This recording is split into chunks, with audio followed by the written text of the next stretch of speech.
Hello all, എല്ലാവർക്കും ഞങ്ങളുടെ പുതിയൊരു വീഡിയോയ്ക്ക് സ്വാഗതം. എല്ലാവരും സുഖമായിട്ടിരിക്കുന്നോ? ഞങ്ങളിവിടെ സുഖമായിട്ടിരിക്കുന്നു. അപ്പൊ ഇന്നത്തെ വീഡിയോ മറ്റൊന്നുമല്ല, ക്രിസ്ത്യാനികളുടെ ഇടയിൽ ഒരു 50 നോമ്പിന്റെ കാലഘട്ടമൊക്കെ ആയിരുന്നു. അപ്പോൾ 50 നോമ്പെല്ലാം നമ്മുടെ അതിന്റെ പരിസമാപ്തിയിലേക്ക് എത്തിക്കൊണ്ടിരിക്കുകയാണ്. അപ്പൊ അതിന്റെ ഭാഗമായിട്ട് നാളെ നമുക്ക് പെസഹ ആണ്. അപ്പോൾ എല്ലാവർക്കും മുന്നമേ ഒരു പെസഹ ആശംസിക്കുന്നു. ഇന്ന് ശരിക്കും പെസഹ ബുധനാണ്. അപ്പൊ ഞങ്ങളിവിടെ ഖത്തറിലാണുള്ളത്. അപ്പൊ ഞങ്ങൾക്ക് ഇന്നാണ് ഞങ്ങളുടെ പള്ളിയിലെ പെസഹ വ്യാഴത്തിന്റെ ശുശ്രൂഷയും അതിന്റെ അപ്പം മുറിക്കലും കാര്യങ്ങളെല്ലാം ഇന്നാണ്. അപ്പൊ പള്ളിയിലേക്ക് വേണ്ടിയിട്ട് ഞാനും അപ്പം പ്രിപ്പയർ ചെയ്തായിരുന്നു. അപ്പൊ ഞാനതൊരു വീഡിയോ ആയിട്ട് ചെയ്യാമെന്ന് വിചാരിച്ചു. ഞാൻ കുരിശിട്ടിട്ടും ചെയ്തിട്ടുണ്ട്. പള്ളിയിൽ പോയിട്ട് വന്നിട്ട് മുറിക്കാമെന്ന് വിചാരിച്ചിട്ടാണ് അങ്ങനെ ചെയ്തേക്കുന്നത്. അപ്പോൾ ചെറിയൊരു വീഡിയോ ആണ്, ഒട്ടും പ്രിപ്പയർ ഒന്നും ചെയ്തിട്ടൊന്നുമല്ല, പെട്ടെന്ന് അങ്ങ് എടുത്തതാണ്. നല്ല ഷോർട്ട് നോട്ടീസ് ആയിരുന്നു, കാരണം ഡ്യൂട്ടി എല്ലാം കഴിഞ്ഞ് വന്ന് പെട്ടെന്ന് എടുത്തതാണ്. പക്ഷെ സ്റ്റിൽ നിങ്ങൾക്കും അതിൽ നിന്ന് കുറച്ച് മനസ്സിലാവുമെന്ന് ഞാൻ വിചാരിക്കുന്നു. അപ്പൊ എല്ലാവർക്കും നമുക്ക് എൻ്റെ ചെറിയ വീഡിയോയിലേക്ക് സ്വാഗതം. അപ്പോൾ നമുക്ക് അപ്പവും പാലും എങ്ങനെ ഉണ്ടാക്കുന്നതെന്ന് നോക്കാം. അപ്പവും പാലിന് ആവശ്യമുള്ള ചേരുവകളെല്ലാം ഞാനിവിടെ എഴുതി ചേർക്കുന്നുണ്ട്. എല്ലാവരും അത് ചെക്ക് ചെയ്യുക. കാരണം വീഡിയോ ഭയങ്കര ഫാസ്റ്റായിട്ട് പോകുന്നുണ്ട്, എനിക്ക് അത്രയും ഫാസ്റ്റായിട്ട് പറയാൻ പറ്റില്ല. അപ്പത്തിനുള്ള എല്ലാ ചേരുവകളും നമ്മൾ എഴുതിയിട്ടുണ്ട്. അതുപോലെ പറഞ്ഞ പ്രകാരം അളവിനെടുത്ത് നന്നായിട്ട് മിക്സ് ചെയ്തിട്ട് നമുക്കതൊരു കൈകൊണ്ട് മിക്സ് ചെയ്യുവാണെങ്കിൽ അത്ര നല്ലതാണ്, നല്ലൊരു ഫൈൻ പേസ്റ്റ് ആകും.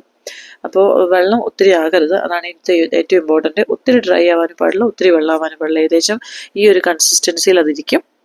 അതിനുശേഷം നമുക്ക് തിളച്ചുകൊണ്ടിരിക്കുന്ന വെള്ളത്തിൻ്റെ ഇഡ്ഡലി ചെമ്പിലേക്ക് നമുക്കത് വെക്കാം. ഏകദേശം ഒരു 20 മിനിറ്റ് കൊണ്ട് അത് കുക്കായി കിട്ടും. കുക്കായോ എന്നറിയാൻ നിങ്ങൾ എന്തെങ്കിലും ഒരു ടൂത്ത് പിക്ക് വെച്ചിട്ടോ എങ്ങാനും ഒന്ന് കുത്തി നോക്കിയാൽ മതി. അപ്പോൾ അറിയാൻ പറ്റും അതിൽ ഒട്ടിപ്പിടിച്ചിട്ടില്ലേ കുക്കായിട്ടുണ്ടെന്ന്. അപ്പോൾ നമ്മുടെ അപ്പം അങ്ങനെ റെഡി ആയിട്ടുണ്ട് കേട്ടോ.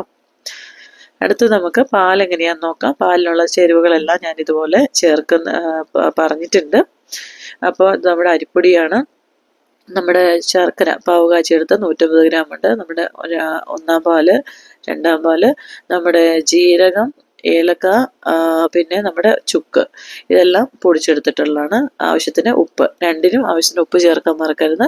നമ്മുടെ രണ്ടാം പാല്, നമ്മുടെ അരിപ്പൊടി, പിന്നെ നമ്മുടെ ജാഗരി, നമ്മൾ പാവ് കാച്ചി വെച്ചിരിക്കുന്നത്, ഈ മൂന്നും കൂടെ നന്നായിട്ടൊന്ന് മിക്സ് ചെയ്യുക.